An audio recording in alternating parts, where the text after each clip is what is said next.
It is what it is. Coach de Bruyns Philosophy in a nutshell. Introduction.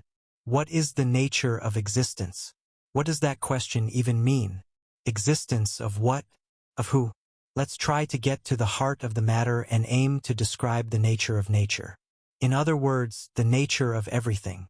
What is the underlying condition of everything in existence? What is its inherent goal? What is it trying to achieve? Why is it trying to achieve it? What is it? This book will be an exposition on everything functionally relevant in a concise format. Everything in the world of writing today seems to be long and drawn out. Unless you don't have better things to do, it is a waste of your time. Time is all you have. So it is my promise that I will do my best to spare you unnecessary details and tell you exactly what is really going on everywhere and with everything. In order to explore the questions above, we need to make no assumptions and start from what we know for sure. I will relate some of the points I make to common realities that people are generally aware of in their lives. Hopefully you will gain an understanding of life's ecosystem and decide how best you fit into it. Now is all you have. Some books start by going on a historical tangent about how we came to be where we are today. That is more of a history lesson and a matter of cause and effect. Other books start by giving us philosophy lessons on abstractions that are hard to understand for most people. I will start with now. You are reading this now. I am writing this now. I am full because I just ate. I don't know what condition you find yourself in. I can't know. However, I do know some things about you. What is it? I know that you exist. I know that you are literate. Otherwise, you would not be reading this book. You are also probably someone who is searching for answers, and you hope that somehow this book might provide you with some of what you seek. We are, rather miraculously, entering each other's worlds. You are connecting with my mind by reading what I write, and I am connecting with your mind by sharing what I think. Neither you or I needed to be physical beings in principle for either of us to have this interaction we are now having. I might be long dead by now, and you might die soon. Yet, here we are sharing a part of existence in a time and a space that only one of us might be occupying. In this moment we share with each other, there are moments to infinity being shared across the world. Someone is being buried, someone is being born, someone is sick, someone is winning an award, someone is jumping off a bridge, someone is praying, someone is hunting, someone is prey. Not only are we sharing a moment with each other, we are sharing the same moment with everyone else, and just like the words of this book might endure past my death, so too will every moment endure, because nothing experienced can be unexperienced, and nothing done can in reality be undone. Undoing something I've done doesn't erase the fact that I've done it to begin with. When all these things merge together, and they are constantly merging together, colliding in the entangled web of life, they form a picture. That picture is a very big picture. It is bigger than us, but it is not unaffected by us while simultaneously affecting us. In a very real sense, this moment you and I share has already changed the world. So here is the first lesson I have to teach. Existence is massively interconnected. I exist and you exist just like everything else. The plants and animals, the rocks and buildings, the airplanes and spaceships, the bombs and the homeless shelters, the pebbles and the ants all exist and all play a part in the incredible interconnected web of cause and effect. The big picture exists, but we cannot comprehend what it is. However, since we form part of what it is, we know something about it because at least we know something about ourselves and our immediate surroundings. This moment we are sharing with everyone, we are being affected by everyone and we are affecting everyone, and hence, everything in existence is powerful. Consider what happened during the recent pandemonia that hit the world in 2020. We were told that someone in China caught it, and from there it spread around the world and infected billions of people. A small microscopic virus put the world on lockdown and halted hundreds of economies, and some of you think that what you do has no effect on anyone. So what do? You do whatever makes you happy, which incidentally never makes you happy for longer than maybe 5 minutes. Why not? Well, because whatever you do forms part of a massive web, and pulling very hard in one place will result in being pulled very hard in another place. How do you know when to pull on your end of the web and when not to pull? How will you know whether the results of your massively powerful actions will reap positive rewards? What are positive rewards? We acknowledge that we exist and that we share this moment with all others in existence, upon which we exercise change while being changed ourselves by that which is exerted upon us. Collectively, we are one, and individually we are also one. Herein is the conundrum we all face. In order to go anywhere, in any direction, acquire anything or do any action, we must exert a force. That force changes everything, literally, but we are also being forced by others, which changes us literally. In order to exercise will, we are fundamentally competing with everyone who is also competing with us, changing everything as we change it, and then transmuting the big picture we cannot see. The collective force, then, of this big picture touches us and underpins a collectivist narrative, which we all tacitly accept without knowing it. Why does the big picture do that? Well, because the goal of existence is to exist, and if there is no concordance of a global collective, every creature will destroy every other creature. Hence, the positive rewards we seek is to ensure the greater likelihood of our survival individually and collectively. Your goal is to survive as a collective. We know that the collective goal to survive supersedes the goal to survive individually by observing the nature of many species. It is not uncommon for mothers to sacrifice themselves for the survival of their babies. It is not uncommon for fathers to risk their lives to save their families. As you and I share this moment, we are sharing countless moments with everyone because we are all intertwined in a big web. We are all trying to do one thing: survive. But we are not really trying to survive individually. How many people commit suicide? They're not trying to survive at that point, but more often than not they are thinking of others. There are men who commit suicide to get the insurance money for their families. There are people who commit suicide because they feel unloved by others. There are people who routinely risk their lives to save others. Policemen and fighter fighters do that as a job. Why? They do it for the sake of society. Policemen attempt to keep the streets safe so that innocent people aren't harmed. These innocent people aren't relatives. Similarly, firefighters run into burning buildings to save total strangers because we are wired to survive as a collective. When one person is killed in cold blood, there is outrage by everyone. Why? Because in a very real way, we share something with the murdered person and we know instinctively that our lives are impacted by it negatively. We all desire positive outcomes which will best ensure our collective survival. We are part of one ecosystem and one collective, and we want to ensure that we survive because we can in essence only survive if we band together. You might say that survival is easy. I have a job and a car. I have food and clothes. I even have hobbies and free time. You might say survival is difficult. I have debt and sicknesses. I have fear and anguish. I am poor and unable to work my way out of poverty. Yum, yum, yum. From the perspective of I, survival can seem easy or difficult.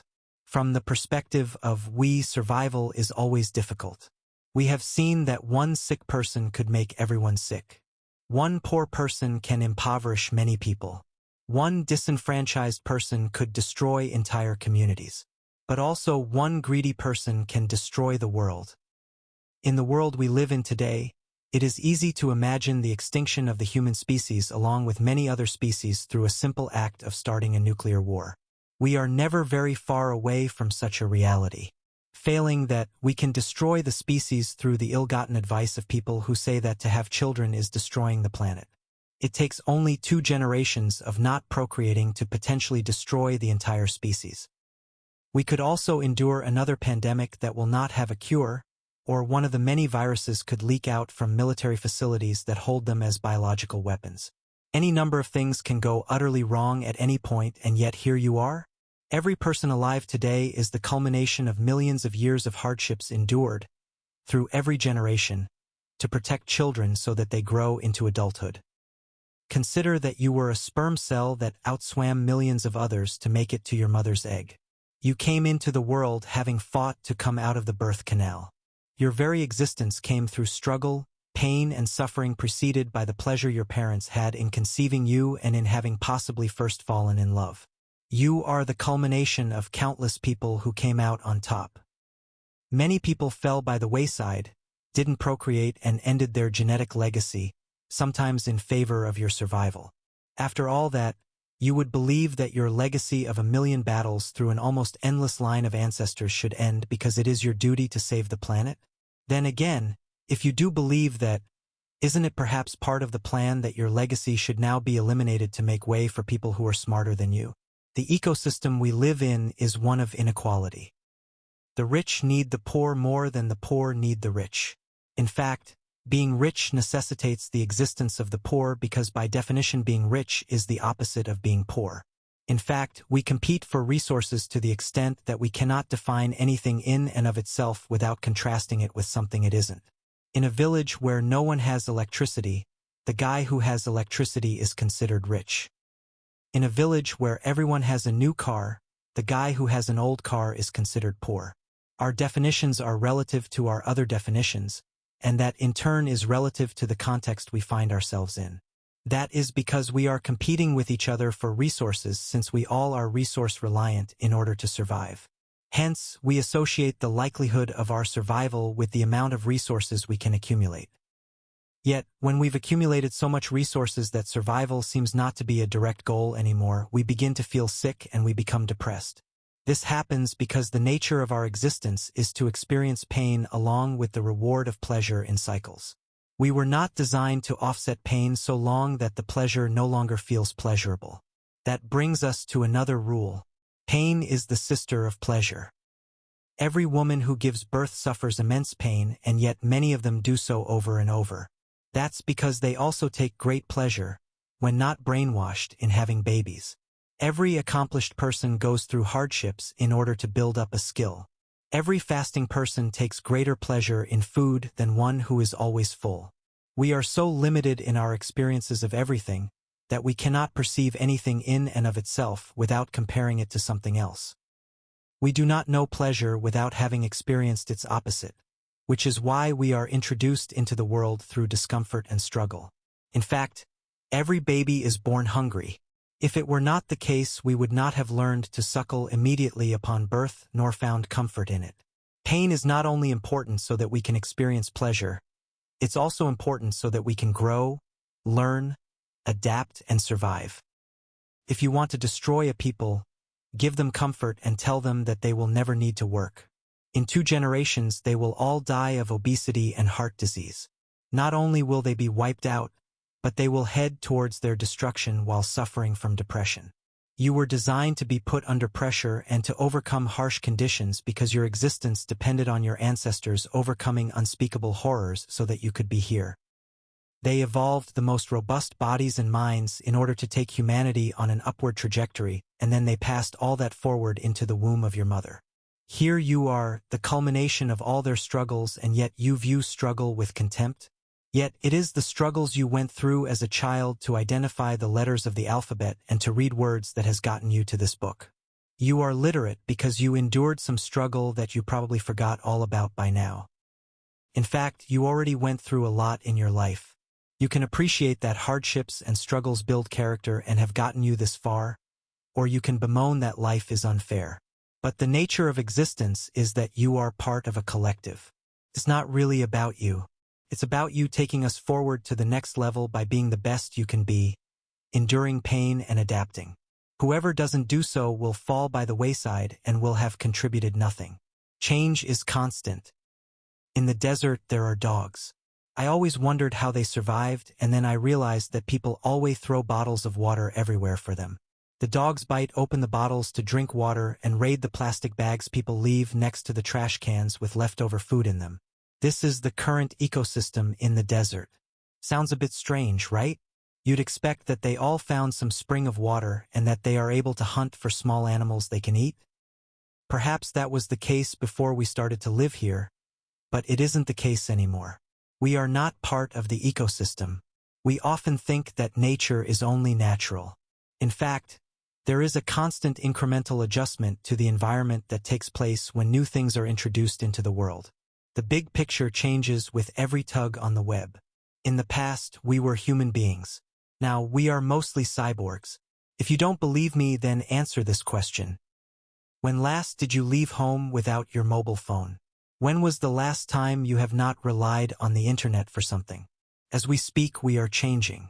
As our world changes, we are adapting. Only those who adapt or change or move forward will survive. The rest will fall by the way. This doesn't mean all change is good. It simply means that all change is inevitable. It is the nature of existence to change, to transform, and to mutate. More people are short-sighted now than ever before because of the use of computers and mobile devices. More people are physically weaker in our generation because we use our bodies less and our brains more. The testosterone levels of men on average have dropped as society changes. While these things might be alarming to some people, it must be admitted that it was inevitable. The question I have for myself, and which I would like you to have for yourself is, what is my contribution to the changes that are taking place? Do you go along with the changes, almost being unaware of them? Are you actively engaged in making these changes? Or are you resisting some of these changes? What are you doing? This is important to know when you actively choose to locate yourself within the human web by your own volition and not by default. Remember, you are not some insignificant speck of dust floating around. You are an active member of the human community by the mere fact that you exist. Which brings us to our next rule. There is no neutral ground. We all came into the world as dependents and we all remain dependent. The only difference between an adult and a child in this regard is that the adult is able to contribute more to the pool of provisions, not that the adult is independent. No one is independent. We depend on our environment to survive by gathering some of what it has to offer, harnessing it to our advantage and sheltering ourselves from harm. If you are not contributing, then you are only taking. There is no neutral ground. Everyone is a benefactor of the labor and efforts of everyone else in a very real sense. The streets you walk on were built by men. The cars you drive, the infrastructure you enjoy, the devices you use, and the homes you live in were all built by men. You are a benefactor of the efforts of other people down to the toilet paper you use to wipe your ass. Considering that hundreds, if not thousands of people are engaged in facilitating your lifestyle, you should ask yourself, what are you doing to contribute to the lives of others? Not only is this question necessary, but it will help you to feel grateful and contribute to your happiness. Not only is there no neutral ground in the matter of resources, but also in lifestyle, religion, and politics. The fact is that anyone who willingly wastes resources by requiring truckloads of stuff to live is taking away from others who require nothing more than a daily meal and a roof over their heads. Lifestyle is often a question of resources. The average family in a poor village somewhere in South America requires no more than $50 a month to survive. Whereas the middle-class Western European person who complains endlessly of poverty requires over $1,000 a month to survive. Needs are often clothed in social status and equitability relative to the society you live in. In Arabia, people used to get married with a handful of camels, and anyone who could manage to put up a tent and had a clan with resources could afford to get married. In most Gulf states today, marriage is scarcely affordable for the average male who desires it because many people require a palace and a $25,000 down payment on a bride. If people start accepting less for their daughters, they fear that others will start to imagine that their daughters were not behaving themselves, meaning that the new norm was established by the people either explicitly or complicity.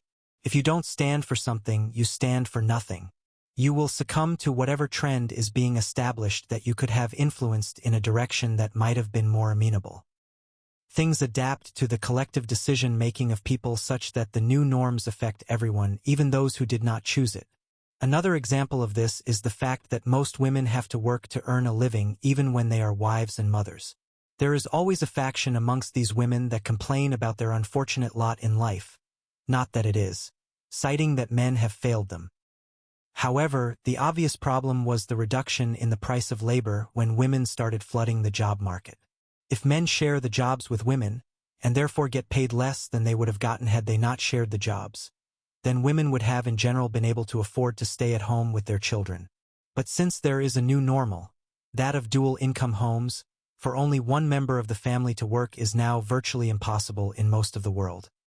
Hence we arrive at another law.